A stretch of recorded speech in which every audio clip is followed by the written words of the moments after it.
Alright, hello everyone, my name is Marco and I'm a student of GCO1.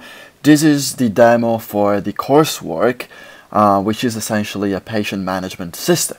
Okay, so the name of the system is Sanus, and basically I walk you through all the functionalities that it implements, hopefully. So this is the login screen. So what we have to do, we have to enter our username and password, and effectively what happens is that there's an underlying database and there's a table called users that has a series of users. One of those is Marco, okay, and the password is pass. So this can be used also for evaluation and testing in our settings. Just Marco and pass as a password. I click enter and I'm prompted in the home page of our patient management system. So effectively what happens here is we have three different panels. One is for patients, so here we have a list of patients. The second one is for the appointments. Okay, so of course there's a relation between patients and appointments, and the third one is for import and export. So we'll be able to import CSV, export CSV in the third panel. So let's go back to patients, and so what we have here is a table on the top with the list of the patients that are loaded and two buttons, one for adding new patients, one for searching existing patients. So let's start by having a look at what happens if I double click on a patient. So here I have the patient card. So all the information about this patient are displayed in this card. And what I can do, well, I can edit this information just by clicking on the field that I want to change. So for example, date of birth, well, Marge wasn't born on the 1st of June, but she was born on the 1st of July of 1959. Say OK, and as you can see, the change is applied here as well.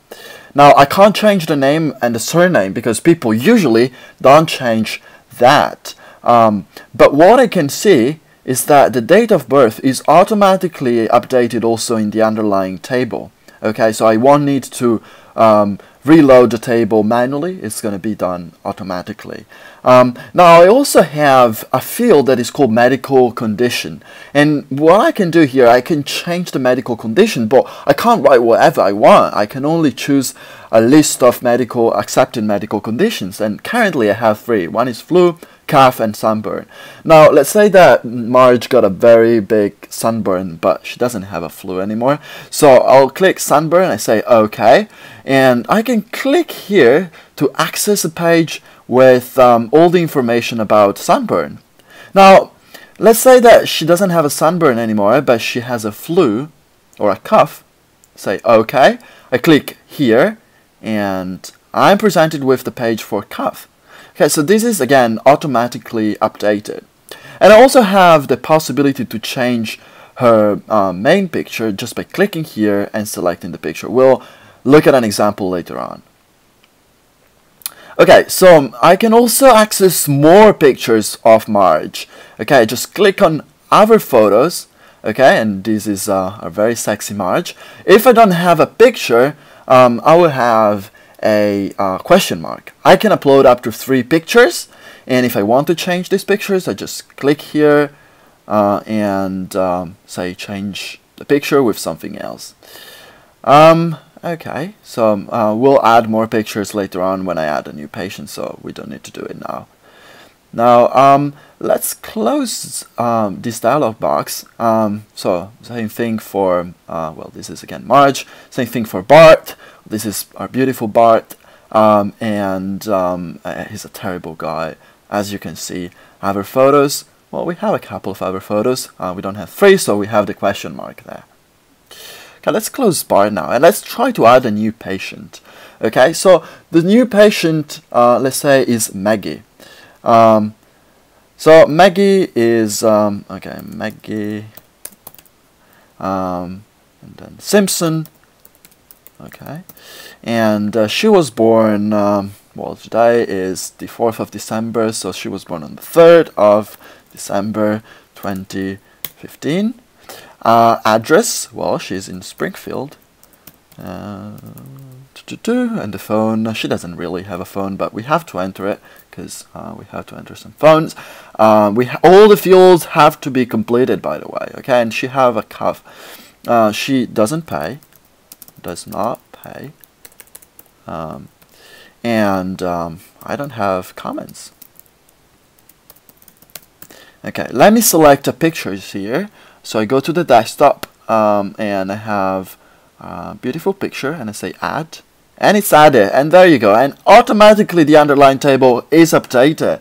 And what happens is that I can double click here, have my beautiful card, and I can also click on other photos to access other beautiful photos of Maggie.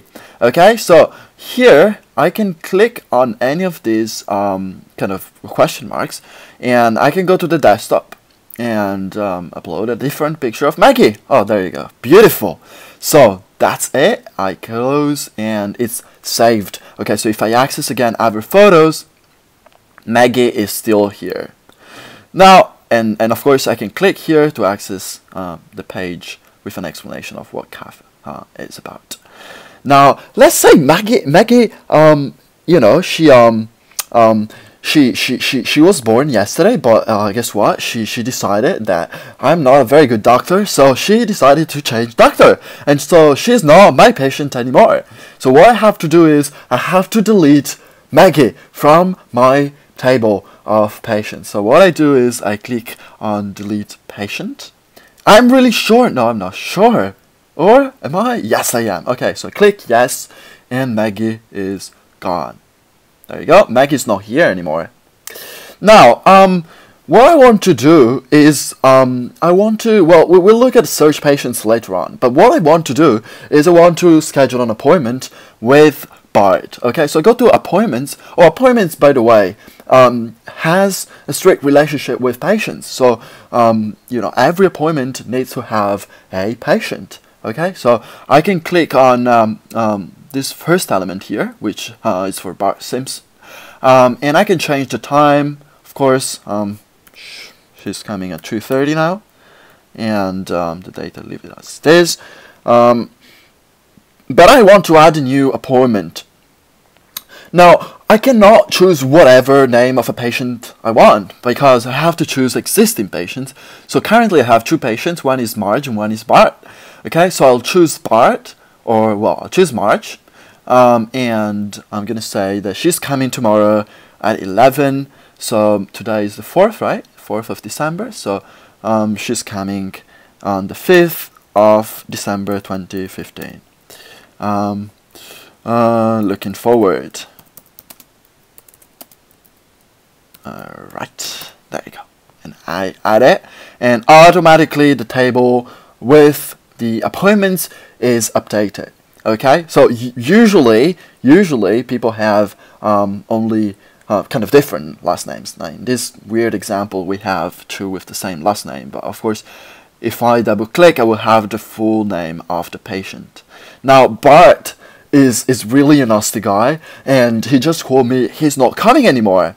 Okay, so I have to delete his appointment, and I'll be crying for a couple of days, but hopefully I'll be fine later.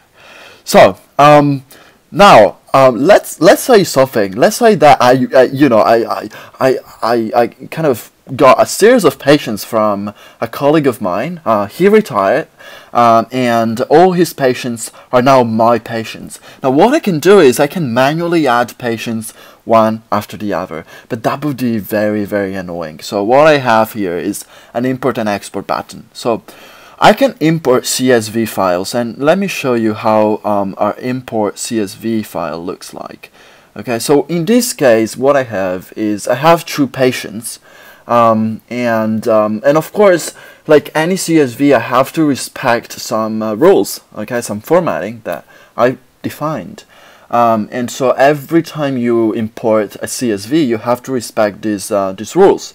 So in this case, you would have the first name first, second name second, then date of birth, address, phone number, medical condition, method of payment, and comments. And everything is comma delimited, so there's no way that you can put, I don't know, a semicolon and it works. Okay, so he has to have a column between the fields. and I have 2 patients, so 2 lines. Fair enough, fair enough. Now I just click import CSV. Okay, so I click on desktop and I click on this file. Okay, by the way, I can only import CSV files. Okay, so this is you know, it prevents me from making errors.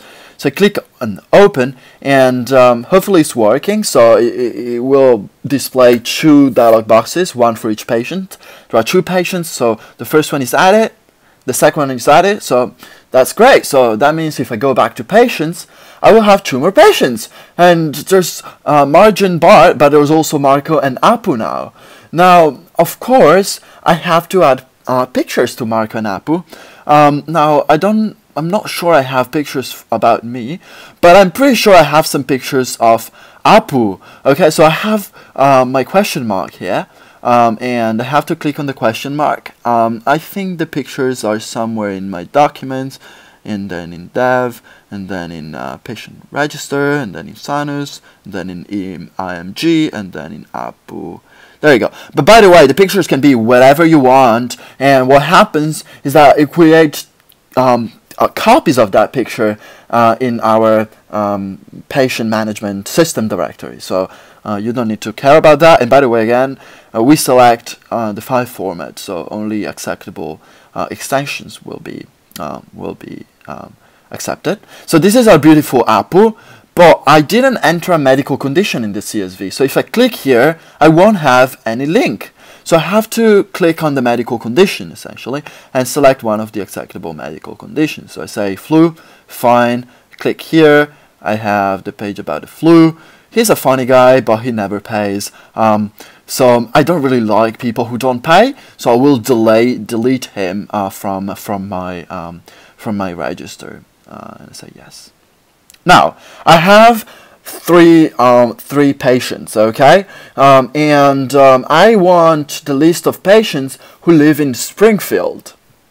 Okay, so I don't want Marco because Marco lives in a weird city called London, but Margin, Bart live in Springfield, so I just want Margin, Bart. So what I do is I click on search patient here, and I can search for any field that I accept in my database. So I can have first or last name, date of birth, address, billing, medical condition, or even comments. And guess what? I can also have parts of that word.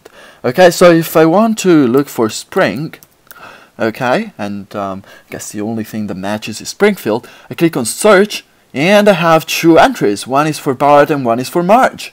Okay, so fair enough. Now I want to look for London. Okay, there you go.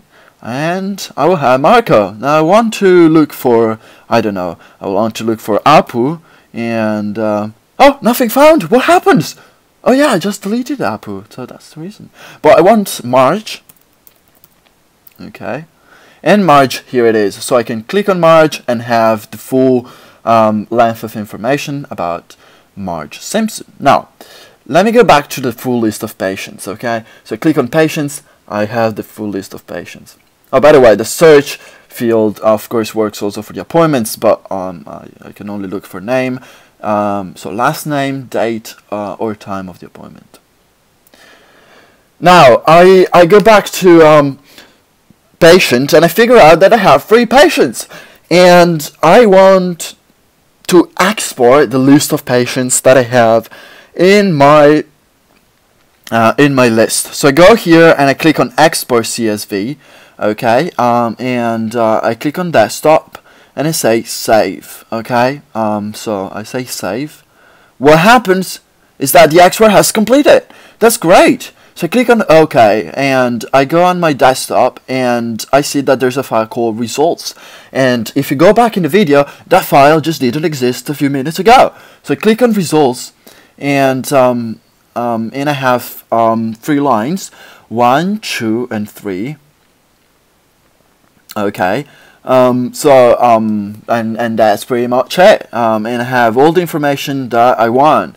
Now you can't import the exported file because you know, for example, there are the names of the pictures here which I will not accept in the import file. So you have to be smart here. You have to really think before you import that the file that you import you respect the rule of the import CSV file. Alright, and guess what? That's pretty much it. But what happens is that I can, of course, log out. And how do I log out? Well, I can close the window, and in that way, I will terminate the session and my application. But I can also click on this button here, say log out, and I'm back at the login page. Now, that's pretty much it for this coursework for GC01. This is Introductory Programming at UCL. My name is Marco Greselin.